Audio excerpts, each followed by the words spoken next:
What's going on, friends? It's been a long time since I've made a video on my channel.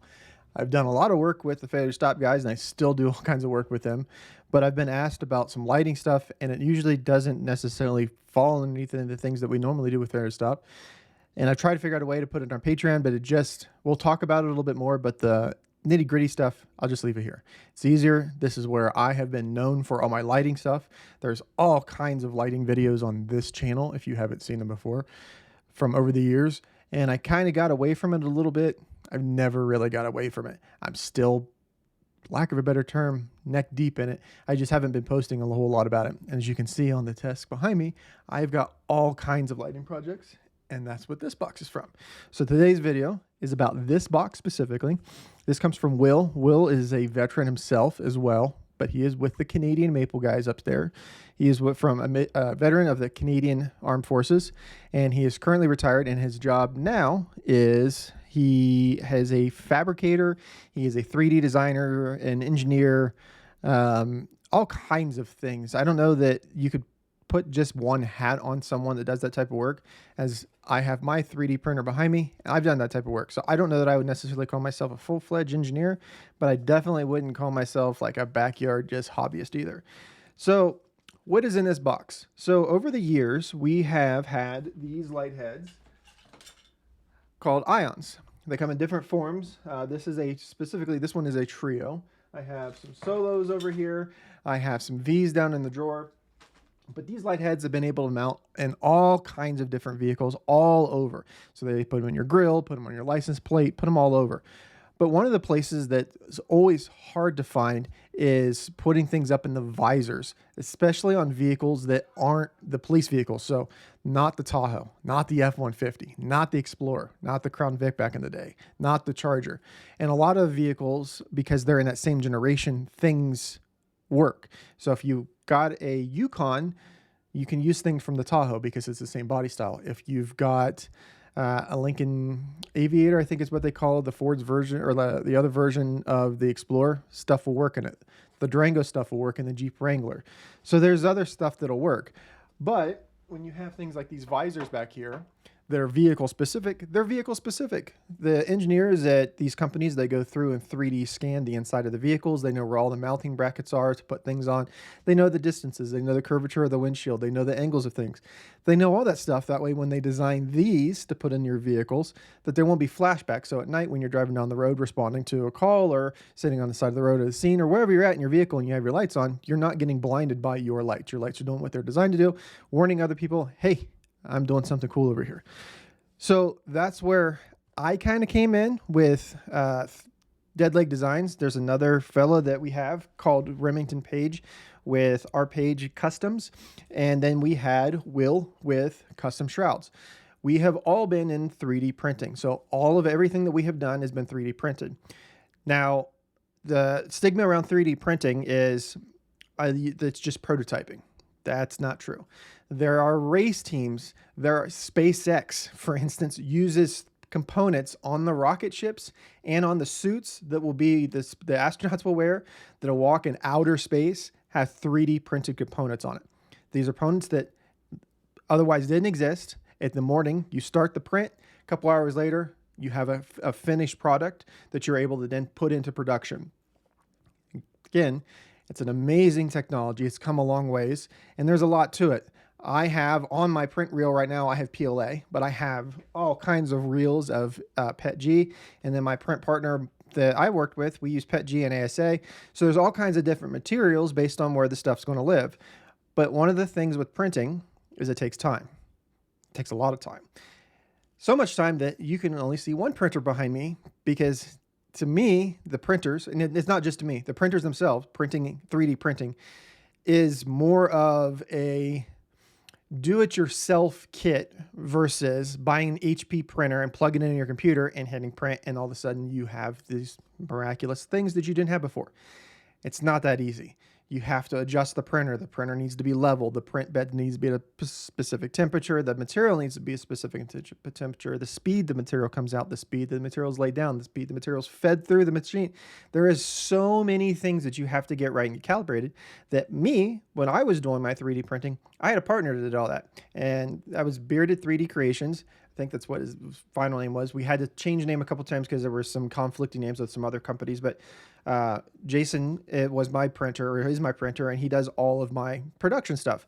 I design, I come up with the stuff. I can 3D print components or pieces of what I need to. And as you can see, I've got lights all over, and these drawers are full of lights, and I got lights up on the drawer, up on the shelf. I got lights in my closet. I got lights in the garage. I got lights in the storage unit. I got lights everywhere, so I can prototype and mount things, or figure out how things are going to mount. And then when someone wanted a production, I would just call Jason up and say, hey, we need to print off X amount of these. That just takes so much time. Now, where is the in-between? Now, the in-between is someplace that we had thought about potentially going, but we just didn't have the ability to scale, and things, I would say things got out of hand, but things got out of hand. So the next phase of it is to move into injection molding, because that saves an enormous amount of time. The time to replicate a component versus the time to print a component is astronomically different. The failure rate for injection molding is a lot lower. Now, there's a lot more homework, a lot more setup, and then the other part of it is you have to have an injection molding machine, which is thousands and thousands of dollars. Then you have to have a facility to put this in. Then you have to have technicians to be able to be trained to be on it. There's more to it than just, again, pushing a button and get a production thing. And what we have here today in this box is a product of several years of development. It's going to seem very maybe juvenile to some people that will watch this video, that, hey, that's just a tiny little piece of plastic. But I can attest how many hours have been put into this tiny little piece of plastic and what this tiny little piece of plastic represents. This piece of plastic represents the ability for people that are in the emergency lighting industry that are using these lights but don't have a traditional vehicle, but necessarily need some extra lighting, has the ability to put these lights in unconventional areas or in unconventional vehicles. And then you have lighting. You have high quality lighting. You have lighting that's not going to have your flashback. You're going to be able to put it in whatever areas you want. So without further ado, let's open this box. Now I have cut the little thing here, and I know that there's some screws here as soon as I open it, but beyond that, that's as far as I've got. So this is all raw. So when we open the box, I've never done one of these unboxings before, and I usually do, when I have my own channel, I usually do things in one take. I have somebody I've been talking with about editing, but that's for some bigger projects. So what we have here, we have two little baggies of screws. I'm going to guess these are for the two different shrouds, because I have two coming, or I have two here. They're completely, very nicely packaged and felt, or the packing material. All right, so here's our first one. So this definitely feels like injection molding. Oh, that's nice. Oh, that's nice. Are they all serialized? I swear I haven't taken any. No, this is just the model number. That's kind of cool though. I like really cool things like that. And then the logo has some of the kind of, I see somewhere where the molding was, the negative was created with the 3D print. Man, this is really good. All right, so they come, I've got two of them. So they come with your VHP already attached. They got your cutouts for your wiring and your adjustment with your holes. So let me get an ion here and put one in and see what it looks like, because my ions will be here this afternoon, and I will put this video out the same day, because again, I do these in one take. That's how I have been historically. But here we go, all the wires. This one's a trio, so there's a bunch of wires. Alrighty, so let's get two screws to go ahead and mount an ion up in here real quick. So I do realize that maybe some of that you did it in here, so I apologize. This is the first time I've recorded a video or anything on my channel that has the new mic. So I had a different mic before, and I have a new one now. Okay, so the screws that I normally use for ions, I get stainless ones from Home Depot, Ace Hardware. And I just bought I buy a bunch of them and I keep them in a bag, and then when I start to get low, I'll go and get some more. I use these over the ones that come from Wayland because the ones that come from Wayland often break off when you're mounting them, and it's not because you're a Hulk. You're not a Hulk, but so the screws that Will has provided have a little bit of extra length versus the screws that I normally would use, and that's because the shrouds have a little bit of a extra thickness to them. My caliper is dead, but I'm just going to guess, eyeballing these, somewhere between 5 and 10 millimeters thick. So that's a little bit extra material for the screw that's going to have to a little bit extra distance.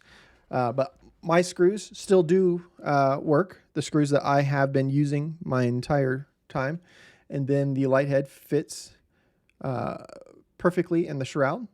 And then you have angled adjustments. So if your windshield or wherever you're going to mount this has a different angle to it, you have the ability to angle it with moving back any screws out and then adjusting the light head up and down. So what are we doing with these? So these are going to end up going in the Tundra. I have to do a couple more things with the truck before that happens, but they're going to go up in there, and or they're going to live for the next 6 to 12 months for testing. We're just going to let them sit up there and see what happens with them. So yeah, I'm very, very excited. Very, very happy for Will. These are really cool. These are showing to the industry that you don't have to have a huge, massive company to be able to do something like this. Questions that people are going to have right away: will they fit InPowers? Will they fit other light heads? I know from sizing and math from things that yes, they physically will fit. You will have to drill out your own holes. I've talked to Will, and the thought of maybe putting extra holes in here, but we didn't want to worry, or he didn't want to worry about compromising the structural integrity of things. So the thought of maybe designing a one that was specifically for InPowers with the stud mounts, or specifically for T-ions. Because the other thing is there is a lot of depth with these light heads, and when you have the surface mounts, you lose, or you gain, a lot of forward ability to make this so much smaller. So then it sucks up to the window that much closer. So then it's less of an intrusion for the passenger, people driving the vehicle, or the passengers looking out. So when you're looking out of your vehicle, you'll see this in the wire hanging out. And if you can get this smaller, then it tucks it up even higher and further up in the windshield. So very, very, very happy with the way these turned out. Very encouraged to see where these go and how these are going to be moving forward. I will link Custom Shrouds. I will link his website in the description of this video. And I'll put it in the comments, because I'll probably share this video on YouTube or on Facebook and stuff in the groups. So you can contact Will directly at Custom Shrouds if you're interested in these. He told me the pricing, and I don't have it up in front of me right now, and that might change, whereas this video will live forever. So the pricing will be on his website. Contact Will for pricing specifically. It's very competitive for what you're going to be able to get. Doing duals, he has to create a new mold, has to create a whole new thing. So he's got one injection molding machine right now, and that's going to be working on these for a while. I know he has quite a few orders to fulfill. So if you're wanting some custom work like this, I would reach out to them sooner than later, because you're gonna have to start finding a place and get in line. So yeah, this isn't going to be a very, very long video, but wanted to get it up, get it out, and because Will sent these to me and asked me to take a look at them and give you guys my opinion. So it's my opinion. I like them. I would definitely rock them in the truck. I'm going to put them in the truck for testing. And if you are interested in him, get a hold of him and have him work in your vehicle. Thanks for watching. Catch you next one. See ya.